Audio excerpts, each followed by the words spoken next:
Gülbahar. Bahçenin en ücra köşesinde, çürümüş ahşap sundurmanın altında duruyordu Gülbahar. Elleri titriyordu. Sabahın ilk ışıkları yüzüne vurduğunda, gözlerindeki korkuyu gizleyemedi. 20 yıldır bu konakta hizmet ediyordu ama bugün her şey farklıydı. Hanımefendi onu çağırmıştı. Sesin tonundaki sertlik, yıllardır duyduğu yumuşaklıktan eser kalmamıştı. Gülbahar, demişti soğuk bir ifadeyle. Artık burada kalamayacaksın. Kelimeler kulağına çalınmıştı sanki. Kalamayacak mı? Nereye gidecekti? Bu konaktan başka bildiği bir dünya yoktu. Küçük bir kız çocuğuyken gelmişti buraya. Annesi onu bırakmıştı kapıya, bir daha da dönmemişti. Ama hanımefendi, diye başladı, sesi çatlıyordu. Yeter, diye kesti kadın. Sana yıllarca baktık, besledik, giydirdik. Şimdi git. Gülbahar'ın zihninde anılar dönmeye başladı. Konağa ilk geldiği günü hatırladı. Küçük ellerini nasıl da korkuyla kenetlemişti. Büyük bahçe, mermer merdivenler, görkemli odalar. Her şey ona bir masal gibi görünmüştü. Hanımefendi o zamanlar nazik biriydi, gülümserdi. Ben hep sadık kulunuz oldum, dedi Gülbahar, gözyaşlarını tutamayarak. Size hizmet etmek için yaşadım. Sadakat mı? Hanımefendinin sesi buz gibiydi. Sadık biri hanımının gümüş takılarını çalar mı? Şok olmuştu Gülbahar. Gümüş takılar, ne gümüş takıları? Ben almadım, vallahi almadım, diye haykırdı. Ama kimse inanmadı. Hanımefendinin kızı Neriman geldi içeri. Onun da yüzünde aynı soğukluk vardı. Bir zamanlar Gülbahar'a sarılıp, abla, diye seslenen küçük kız, şimdi ona öfkeyle bakıyordu. Git buradan hırsız, dedi genç kız. Artık seni görmek istemiyoruz. Gülbahar'ın dünyası yıkılıyordu. Yıllarca bu aileye hizmet etmişti. Hasta olduklarında onlara bakmıştı, dertlerini dinlemişti, evin her köşesini tertemiz tutmuştu. Geceler boyunca hasta çocuğun başında nöbet tutmuştu. Ve şimdi hırsız ilan ediliyordu. Size yemin ederim, dedi titreyen bir sesle. Ben o takıları görmedim bile. Beni suçluyorsanız, bari delil gösterin. Delil mi? Hanımefendi küçümseyen bir ifadeyle güldü. Senin bohçanda bulundu onlar. Tahsin Bey gördü kendi gözleriyle. Tahsin Bey, konağın beyefendisi, Gülbahar'a hep iyi davranmıştı. Yoksa o da mı inanmıştı bu yalanı? Çaresizlik içinde boyun eğdi. Ne yapabilirdi ki? Kendisini savunacak bir sözü, bir tanığı yoktu. Yoksul bir hizmetçiydi sadece. Kimse onun sözüne inanmazdı. Eşyalarını toplarken elleri hala titriyordu. Birkaç eski elbise, yıpranmış bir başörtüsü, bir tarak. Hayatının tüm birikimi buydu işte. 20 yılın sonunda, elinde sadece bunlar vardı. Kapıdan çıkarken arkasına bakmadı. Bahçedeki çınar ağacını, taş havuzu, sümbül tarhlarını son kez görmek istedi ama gözyaşları gözlerini bulandırmıştı. Sokakta ne yapacağını bilemiyordu. Nereye gidecekti? Kimsesi yoktu. Parası yoktu. 20 yıldır kazandığı ufak tefek para bile hanımefendi tarafından, ileride işine yarar, diye saklanmıştı ama şimdi o paraya da el konmuştu. Şehrin karanlık sokaklarında yürümeye başladı. Her adımda, geçmişin hatıraları zihninde canlanıyordu. Konaktaki mutlu günler, bayram sabahları, yemek kokuları. Artık hepsi geride kalmıştı. Bir köşede durdu. Yorgunluktan bacakları tutmuyordu. Yanından geçen insanlar ona acıyarak bakıyordu. Dilenci zannetmişlerdi belki. Oysa o, sadece birkaç saat önce, namuslu bir hizmetçiydi. Gülbahar abla. Tanıdık bir ses duydu. Döndü. Yaşlı Hacer Nain'di bu. Mahallede sebze satan, yoksul ama iyi kalpli bir kadın. Ne oldu sana böyle, diye sordu Hacer Nain endişeyle. Gülbahar her şeyi anlattı. Sözcükler ağzından dökülürken, gözyaşları yüzünden süzülüyordu. Hacer nine dinledi, başını salladı. Bil ki sen masumsun, dedi Nain. Hakkın helal etme sakın. Allah görür her şeyi. Bu teselli Gülbahar'a biraz umut verdi ama yine de geleceği karanlıktı. Günler geçti. Gülbahar, Hacer ninenin eski kulübesinde kalmaya başladı.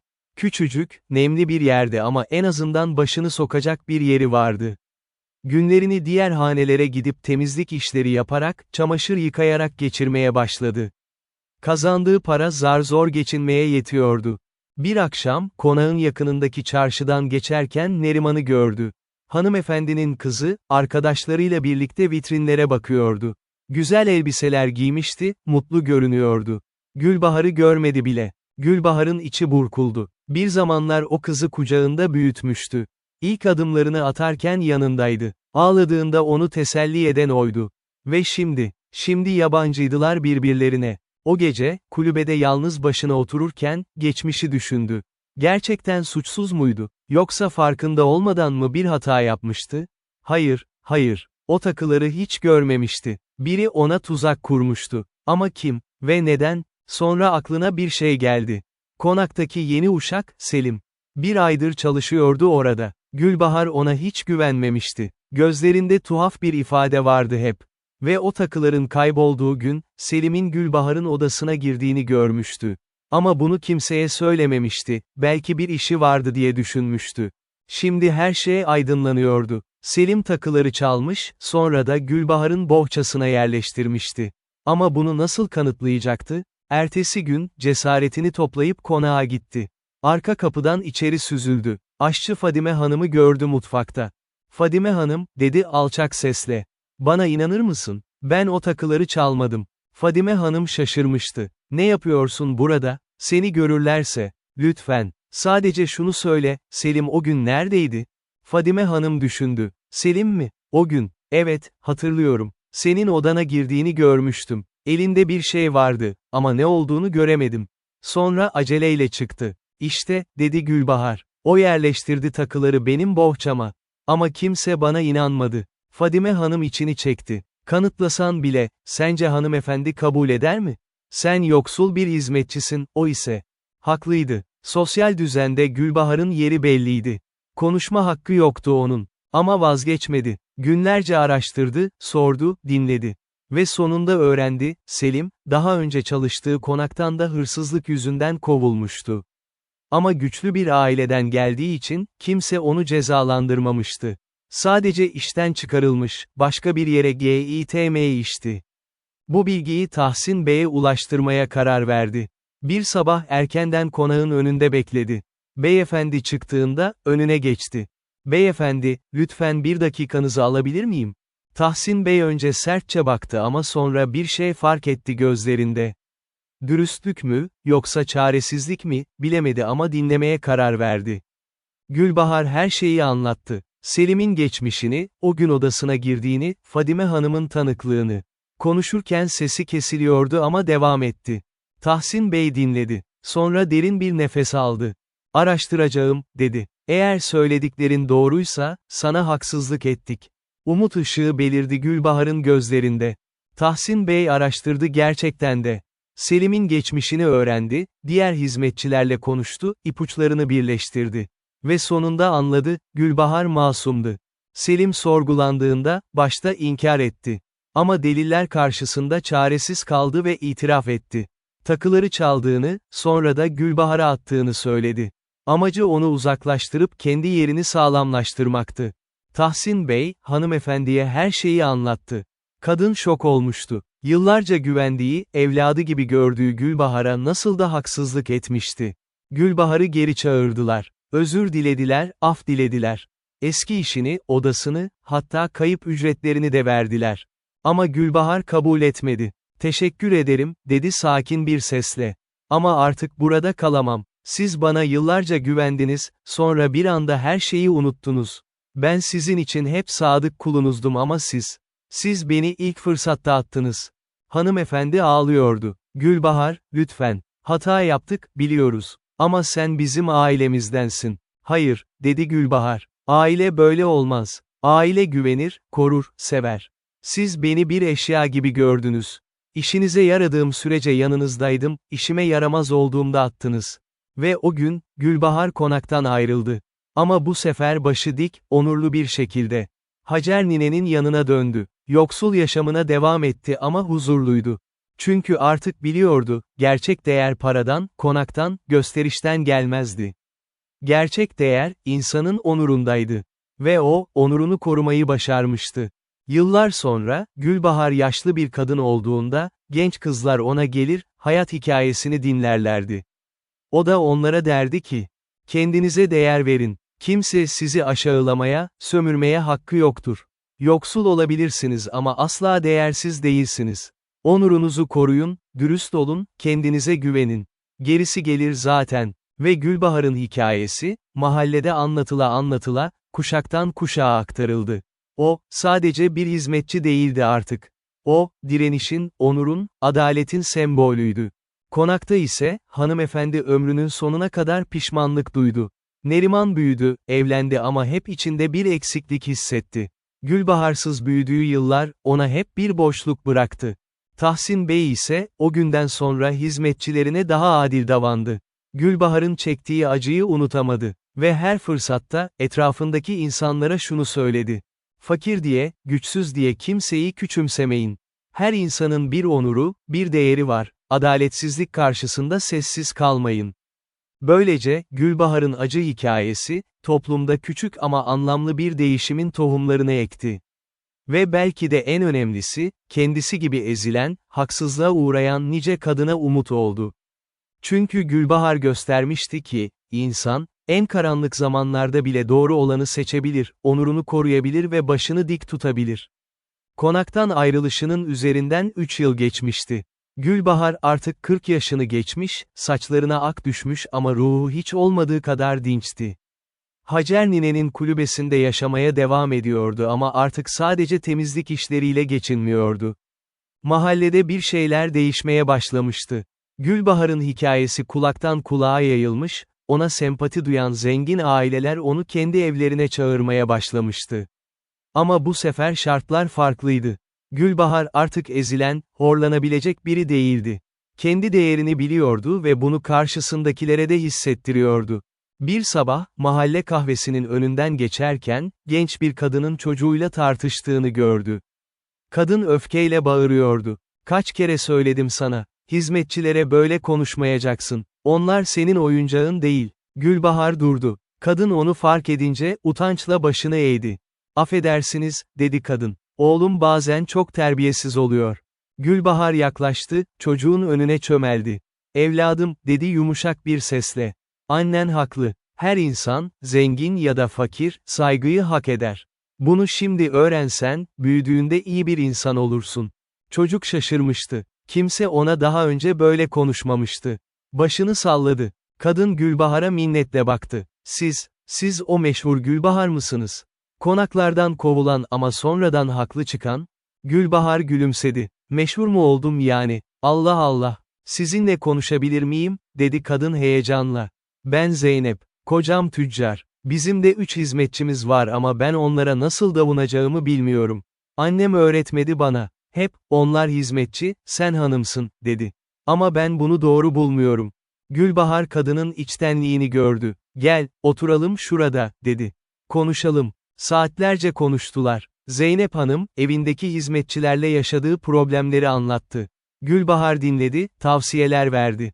Sadece emirler yağdırmak yerine, onlara da insan gibi davranmasını, sağlıklarını sormasını, yorgun olduklarında dinlenmelerine izin vermesini söyledi.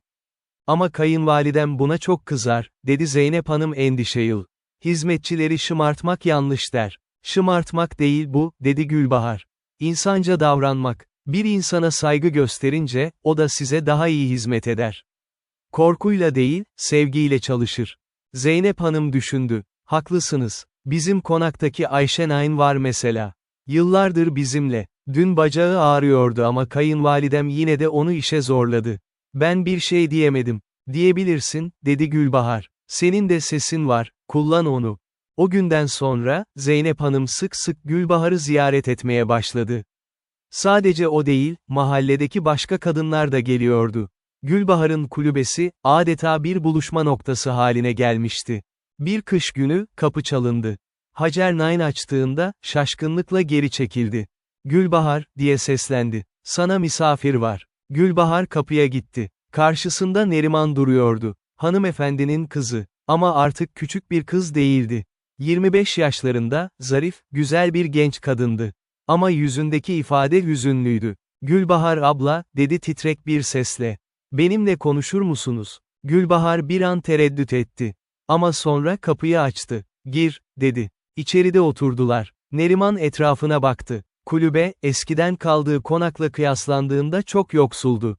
Ama temizdi, düzenliydi, sıcaktı.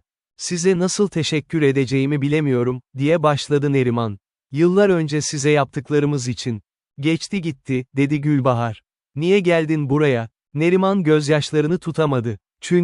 Çünkü şimdi anlıyorum. Evlendim geçen yıl. Zengin bir adama. Herkes beni tebrik etti. Ama şimdi anlıyorum ki evlilik sadece para değil. Kocam beni seviyor mu bilmiyorum. Beni bir süs eşyası gibi görüyor. Konağında gösteriyor misafirlerine. İşte benim güzel karım, diyor. Ama benimle konuşmuyor. Fikrimi sormuyor. Hizmetçilere nasıl davrandığını gördükçe içim parçalanıyor. Tam da annemin size yaptığı gibi. Gülbahar dinledi. İçinde bir acıma duygusu uyandı. Bu genç kadın, zenginliğin mutluluk getirmediğini öğreniyordu. Ne yapmamı istiyorsun, diye sordu. Bilmiyorum, dedi Neriman. Sadece, sizinle konuşmak istedim. Çünkü siz beni anlar diye düşündüm. Siz de haksızlığa uğradınız. Sizinle konuşunca belki ben de doğru olanı yapabilirim. Gülbahar elini Neriman'ın omzuna koydu. Doğru olanı sadece sen bilebilirsin. Ama şunu söyleyebilirim, mutluluk, altın tabaklarda, ipek elbiselerde değil. Mutluluk, insanın kendine ve başkalarına nasıl davrandığında. Sen iyi bir insan olmak istiyorsan, önce kendine iyi davran. Sonra da çevrene. Ama nasıl? Kocana söyle duygularını. Eğer dinlemezse, kendin için bir şeyler yap. Hayır işlerine katıl, mahalledeki yoksullara yardım et, kitap oku, öğren. Kendin ol. Sadece güzel bir süs olmaktan çık. Neriman başını salladı. Hizmetçilere de iyi davranacağım. Size yaptıklarımızı telafi edemem ama en azından onlara yapmam. İşte, dedi Gülbahar. Bu iyi bir başlangıç. Neriman gittiğinde, Hacer Nain yanına geldi. İyi yaptın, dedi. Ona yardım ettin. Yardım mı? Gülbahar gülümsedi. Ben sadece doğruları söyledim. Yardım kendine etmeli o. İlkbahar gelmişti. Mahallede çocuklar sokakta oynuyor, kadınlar bahçelerde çalışıyordu. Gülbahar, her zamanki gibi, günlük işlerini yapıyordu. Ama artık sadece temizlik yapmıyordu. Mahalleli kadınlar ona sık sık sorular soruyordu. Gülbahar abla, kocam beni dövüyor. Ne yapmalıyım? Gülbahar abla, paramı nasıl biriktirmeliyim? Gülbahar abla, kızım okula gitmek istiyor ama kayınvalidem izin vermiyor. Gülbahar dinliyor, tavsiyeler veriyordu. Ve bir gün aklına bir fikir geldi, ya bir okul açsaydı? Okul denmeyebilirdi belki ama en azından bir toplantı yeri. Kadınların toplanıp konuşabileceği, birbirinden öğrenebileceği bir yer. Hacer nineye fikrini anlattı. Yaşlı kadın heyecanlandı. Ne güzel fikir. Bahçeyi kullanabiliriz. Biraz temizleriz, birkaç kilim sereriz. Ve öyle yaptılar. Hafta içi her öğleden sonra, mahalle kadınları Gülbahar'ın bahçesinde toplanmaya başladı. Gülbahar onlara okuma yazma öğretiyordu. Kendisi de çok iyi okuma bilmiyordu ama bildiklerini aktarıyordu. Bir gün, Zeynep Hanım geldi. Gülbahar abla, dedi. Size bir önerim var. Ben öğretmen yetiştiren bir okulda okudum. Size yardım edebilirim. Kadınlara okuma yazma öğretiriz. Gülbahar sevindi. Olur. Ama bir şartla, fakir zengin ayırmadan. Herkes eşit burada. Zeynep Hanım gülümsedi. Tabii ki. Okul büyüdü. Her hafta daha fazla kadın gelmeye başladı. Sadece okuma yazma değil, hesap işleri, ev ekonomisi, çocuk bakımı gibi konularda da konuşuyorlardı. Ve en önemlisi, kadınlar birbirlerine destek oluyordu. Bir gün, genç bir hizmetçi geldi. Adı Fatma'ydı. 16 yaşındaydı ve efendisinin tecavüzüne uğramıştı. Ağlayarak anlattı. Ne yapacağım, dedi. Kimse inanmaz bana. O zengin bir adam, ben sadece bir hizmetçiyim. Gülbahar elini tuttu. İnanırız sana. Ve seni koruruz. O gün, kadınlar bir araya geldi. Bir plan yaptılar. Zeynep Hanım, kocasının nüfuzunu kullanarak durumu yetkililere bildirdi. Gülbahar, Fatma'yı evinde sakladı. Diğer kadınlar da tanıklık etti, destek verdi. Sonuç, efendi cezalandırıldı. İlk defa, yoksul bir hizmetçi, zengin bir adama karşı kazanmıştı. Haber yayıldı. Gülbahar'ın okulu, sadece okuma yazma öğretilen bir yer değildi artık. Burası, kadınların haklarını savunduğu, birbirine destek olduğu, adaleti aradığı bir yerdi. Bir akşam, Gülbahar evine dönerken, karşısında Tahsin Bey'i gördü. Adam yaşlanmıştı, saçları tamamen ağarmıştı. Yüzünde derin bir üzüntü vardı. Gülbahar, dedi. Seninle konuşabilir miyim? Gülbahar duraksadı ama sonra başını salladı. Yakındaki bir kahvehanenin bahçesine oturdular. Sana çok haksızlık ettim, diye başladı Tahsin Bey.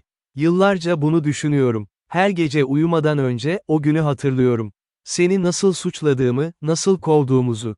Ve sen hiç hak etmemiştin. Gülbahar sessizce dinledi. Hanımım hastalandı, devam etti Tahsin Bey. Doktorlar bir şey yapamıyor. Ve o, ölmeden önce senden özür dilemek istiyor. Gelebilir misin? Gülbahar düşündü. İçindeki öfke, yıllar içinde azalmıştı ama tamamen kaybolmamıştı. Ama sonra, Neriman'a söylediklerini hatırladı, affetmek, kendin için yaparsın. Geleceğim, dedi. Ertesi gün, konağa gitti. Yıllar sonra ilk kez. Her şey aynıydı ama aynı zamanda farklıydı. Bahçe bakımsız kalmıştı, duvarların boyaları solmuştu. Hanımefendinin odasına çıktı. Kadın yatakta yatıyordu, çok zayıflamıştı. Gülbahar'ı görünce gözyaşları boşaldı. Gülbahar, dedi zayıf bir sesle. Affedin beni. Gülbahar yanına oturdu. Affettim, dedi. Çünkü öfkeyi taşımak çok yorucu. Affetmek ise rahatlatıyor. Senin kadar iyi olamadım hiç, dedi hanımefendi. Parası, makamı olan bir kadındım ama sen gerçek değeri bilen birisin. Gülbahar elini tuttu. Geçti gitti. Artık huzur içinde olun. Hanımefendi o gece öldü. Cenazesinde Gülbahar da vardı. İnsanlar şaşırmıştı. Yıllarca haksızlık gördüğü kadının cenazesine gelmiş, dua etmişti. Ama Gülbahar biliyordu, merhamet, sadece iyi insanlara değil, herkese gösterilmeliydi. Gülbahar 50 yaşına bastığında, mahallede artık bir efsane olmuştu. Okulu büyümüş, yüzlerce kadın oradan geçmişti. Bazıları okuma yazmayı öğrenmiş, bazıları cesaret bulmuş, bazıları da sadece dinlenildiğini hissetmişti. Bir gün, genç bir kız geldi. Gülbahar Nine, dedi. Ben gazeteciyim. Sizin hikayenizi yazmak istiyorum. Gülbahar gülümsedi. Benim hikayem mi? Ne var ki benim hikayemde? Çok şey var, dedi kız. Siz, haksızlığa uğradınız ama yılmadınız. Onurunuzu korudunuz. Ve şimdi yüzlerce kadına umut oluyorsunuz.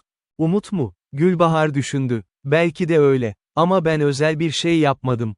Sadece doğru olduğuna inandığım şeyi yaptım. Kız röportaj yaptı. Gazete çıktığında, Gülbahar'ın hikayesi tüm şehre yayıldı. İnsanlar onu tanımaya başladı. Sokakta yürürken, insanlar ona saygıyla selam veriyordu. Ama Gülbahar değişmedi. Hala aynı kulübede yaşıyor, aynı basit elbiselerini giyiyor, aynı alçak gönüllü kişiliğini koruyordu. Çünkü biliyordu, gerçek büyüklük, gösterişte değil, kalpteydi. Gülbahar yaşlandıkça, artık çok fazla çalışamaz oldu. Ama okulu devam ediyordu. Zeynep Hanım ve diğer kadınlar DEVR almıştı. Bir ilkbahar günü, bahçede genç kızlarla otururken, biri sordu. Gülbahar Nine, hayatınızda en mutlu olduğunuz an hangisiydi? Gülbahar düşündü. Bilmiyorum, dedi. Çok mutlu an var. Ama belki de en mutlu olduğum an, konaktan çıktığım gündü. Kızlar şaşırdı. Ama o gün sizi kovmuşlardı. Evet, dedi Gülbahar. Ama o gün kendimi buldum. O güne kadar, başkalarının istediği gibi yaşıyordum. Onların beklentilerine göre hareket ediyordum. Ama o gün, özgür oldum. Artık bendim. Peki, dedi başka biri. Pişman olduğunuz bir şey var mı? Pişmanlık mı? Gülbahar gülümsedi. Keşke daha erken cesaret bulabilseydim. Keşke yıllarca onlara hizmet ederken, kendi haklarımı da düşünebilseydim. Ama olsun. Geç de olsa öğrendim. Size bir şey sormak istiyorum, dedi en genç kız. Kadınlar nasıl güçlü olabilir? Gülbahar ona baktı. Güç, kaslardan gelmez evladım. Güç, içinden gelir. Kendinize inanmaktan gelir. Haklarınızı bilmekten gelir. Ve en önemlisi, birbirinize destek olmaktan gelir. Bir kadın tek başına belki zayıftır ama birlikte hiçbir şey bizi engelleyemez. Kızlar alkışladı. Ve o gün, Gülbahar onlara son dersini verdi. Unutmayın, dedi. Hayat size haksızlık yapabilir. İnsanlar sizi küçümseyebilir, ezmeye çalışabilir. Ama siz asla kendinizi küçük görmeyin. Her biriniz değerlisiniz. Her biriniz güçlüsünüz. Ve her biriniz, dünyayı değiştirebilirsiniz. Gülbahar, ömrünün son yıllarını huzur içinde geçirdi. Hasta olduğunda, yüzlerce kadın onu ziyaret etti. Zeynep Hanım, Neriman, Fatma, tanıdığı tanımadığı nice kadın. Ölüm döşeğinde, etrafına bakındı. İyi ki yaşamışım, dedi. İyi ki mücadele etmişim. Ve son nefesinde bile, yüzünde bir gülümseme vardı. Cenazesinde binlerce insan vardı. Zengin, fakir, genç, yaşlı. Herkes Gülbahar'a veda etmeye gelmişti. Mezarının üzerine basit bir taş kondu. Üzerinde sadece şu yazıyordu: Gülbahar onurlu bir kadın, özgür bir ruh. Ve hikayesi, yıllarca anlatıldı. Anneler kızlarına, öğretmenler öğrencilerine, kadınlar birbirlerine anlattı. Çünkü Gülbahar, sadece bir hizmetçi değildi. O, değişimin sembolüydü. Umudun simgesiydi. Ve onun mirası, ölümünden çok sonra da yaşamaya devam etti. Son